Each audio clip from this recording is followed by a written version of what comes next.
అనకాపల్లి జిల్లా ఎలమంచలిలో రైల్లో అగ్ని ప్రమాదం జరిగింది. టాటానగర్ ఎర్నాకులం ఎక్స్ప్రెస్ రైల్లో మంటలు చెలరేగాయి. దీంతో ట్రైన్ను ఎలమంచలి రైల్వే స్టేషన్లో నిలిపివేశారు. వెంటనే ట్రైన్ నుంచి దిగి ప్రయాణికులు భయంతో పరుగులు పెట్టారు.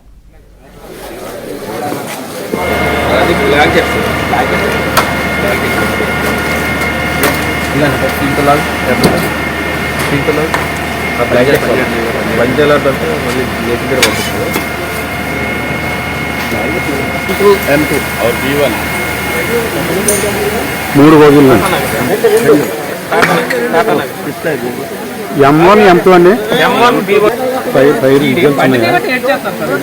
ఫైర్ విజిల్స్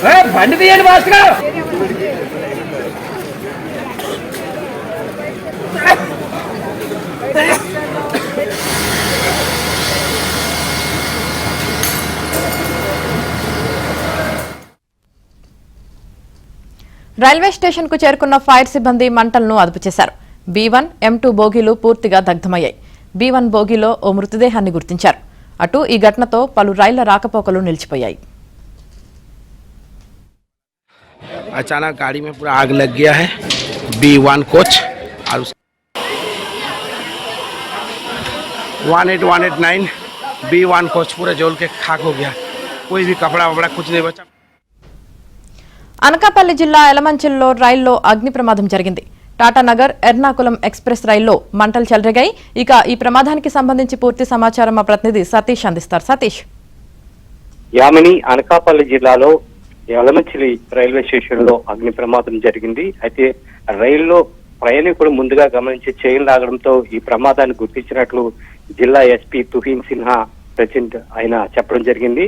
అయితే ఈ అగ్ని ప్రమాదం B1 అదేవిధంగా M2 కంపార్ట్మెంట్ లో ఈ అగ్ని ప్రమాదం సంభవించినట్టు తెలిసింది. వెంటనే సుమారు ఒక్కొక్క కంపార్ట్మెంట్ లో 82 మంది, మరో కంపార్ట్మెంట్ లో 76 మంది, మొత్తం అందరూ కూడా ప్రయాణికులందరూ కూడా బయటకు వచ్చినట్టు చెప్తారు. కానీ B1 బోగిలో మాత్రం చంద్రశేఖర్ సుందర్ 70 సంవత్సరాల వృద్ధుడు చనిపోయినట్లుగా గుర్తించారు. అయితే ఈ ప్రమాదానికి సంబంధించి ఇప్పటి వరకు కూడా ఏ విధంగా జరిగింది అంటే ఎలక్ట్రికల్ షార్ట్ సర్క్యూట్ జరిగిందా లేదా మరే విధమైన కారణాలు జరిగాయి అనేది ఇప్పటి వరకు అయితే స్పష్టంగా తెలియలేదని చెప్తున్నారు.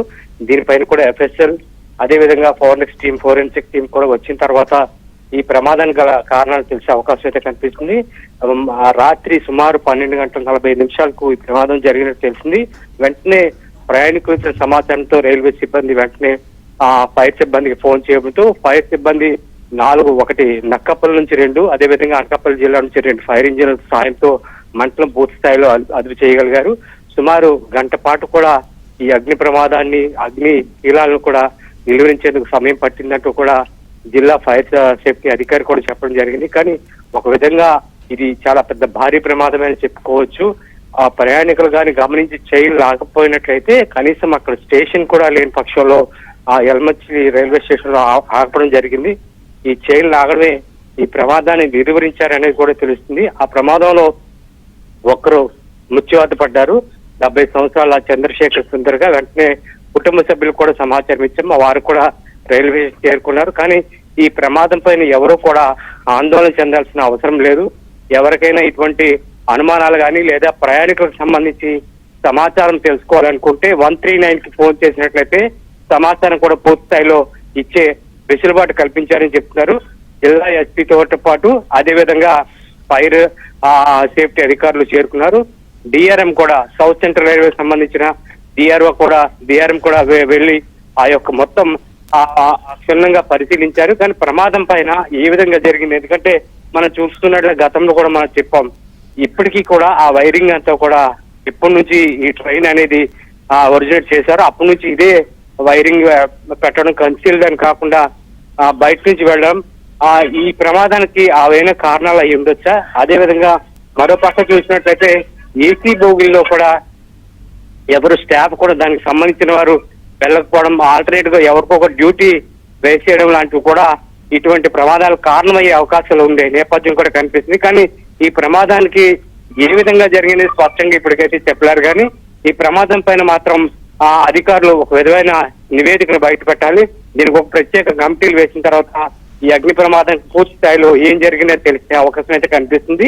కానీ ఇప్పటికీ మాత్రం ప్రమాదం భారీగా జరిగిందనే చెప్పుకోవచ్చు. ఒకవేళ కానీ ప్రయాణికులు గమనించకపోతే ఈ ప్రమాదాన్ని మనం ఊహించలేని పరిస్థితి అయితే ఉండేది. ఒక విషాదకర ఘటనగా మారే అవకాశం కూడా ఉండేది. ప్రయాణికులు గమనించి వెంటనే చైన్ లాగడంతో యలమంచిలి రైల్వే స్టేషన్ లో ట్రైన్ ను ఆపి వెంటనే అక్కడ ఫైర్ సిబ్బంది మొత్తం పంటలను అదుపు చేయగలిగారు. దీనిపైన హోంమంత్రి కూడా స్పందించారు. ఎవరైతే మృతుడు ఉంటాడో ఆ మృతుడు కుటుంబాన్ని కూడా ఆమె సానుభూతి తెలియజేయడం జరిగింది. ఈ ప్రమాదం పైన కూడా జిల్లా ఎస్పీ అదేవిధంగా వారు కూడా క్షుణ్ణంగా పరిశీలించాలని, ప్రమాదం గల కారణాలు కూడా తెలియజేయాలని కూడా అంటే సమాచారం కూడా అందజేయడం జరిగింది. కానీ నిన్న రాత్రి 12:40 అర్ధరాత్రి ఆ టైంలో కూడా ఎవరు కూడా స్పందించడానికి కూడా సమయం ఆలస్యమయ్యే క్రమంలో కూడా వెంటనే ఫైర్ సిబ్బంది స్పందించి వెంటనే మంటల్ని పూర్తి స్థాయిలో అదుపు చేయగలిగారు. ఒక విధంగా పెద్ద ప్రమాదం నుంచి తప్పిందని చెప్పుకోవచ్చు. వెంటనే అంటే ప్రయాణికులు అయితే సురక్షితంగా బయటపడ్డారు. అప్పటికప్పుడు లోపల ఎంతమంది ఉన్నారు, లోపల ఏమైనా జరిగే అవకాశం ఉందా అనేది కూడా అప్పటికి తెలియలేని పరిస్థితి. ఉదయం సరికి B1 బోగిలో ఒకరు మృత్యువాత పడినట్లు, పూర్తిగా కాలిపోయిన డెడ్ బాడీ ఉన్నట్లు గుర్తించడంతో ఉదయం సుమారు 6 గంటలు 7 గంటల సమయానికి చెప్పడం జరిగింది. B1 బోగిలో ఒక అన్నోన్ డెడ్ బాడీ ఉన్నట్లుగా గుర్తించామని చెప్పడం జరిగింది. కానీ పూర్తిగా కాలిపోవడంతో ఎవరు ఏంటి దాని వివరాలు ఏంటి అనేది ఇప్పటి వరకు కూడా స్పష్టంగా చెప్పలేదు. కానీ కాసేపటి క్రితమే జిల్లా ఎస్పీ తుహిన్ సిన్హా ఘటనా స్థలానికి చేరుకుని ట్రైన్ లో పరిశీలించిన తర్వాత చంద్రశేఖర్ సుందర్ గా గుర్తించి చెప్పడం జరిగింది. FSL రిపోర్ట్ కూడా పిలిపించాం. అదేవిధంగా ఫోరెన్సిక్ టీమ్ కూడా పిలిపించాం. ఎవరు ఏంటి ఎక్కడ అనేది కూడా పూర్తి స్థాయిలో తెలిసే అవకాశం కనిపిస్తుంది. అయితే రైల్వే సిబ్బంది ముందుగానే ఈ ఎర్నాకుళం ఎక్స్ప్రెస్ ఏదైతే ఉందో దీనికి ఇచ్చిన లిస్టు ప్రకారం ప్రయాణికులందరూ కూడా సురక్షితంగా ఉన్నారు. ఒక బోగిలో 82 మంది, మరో బోగిలో 76 మంది వీరందరూ సురక్షితంగా ఉన్నారని చెప్తున్నారు. కాబట్టి ఈ ప్రమాదానికి గల కారణాలపైన మాత్రం ప్రస్తుతం ఒక నివేదిక వచ్చిన తర్వాతనే ప్రమాదం పైన స్పష్టత వచ్చే అవకాశం కనిపిస్తుంది.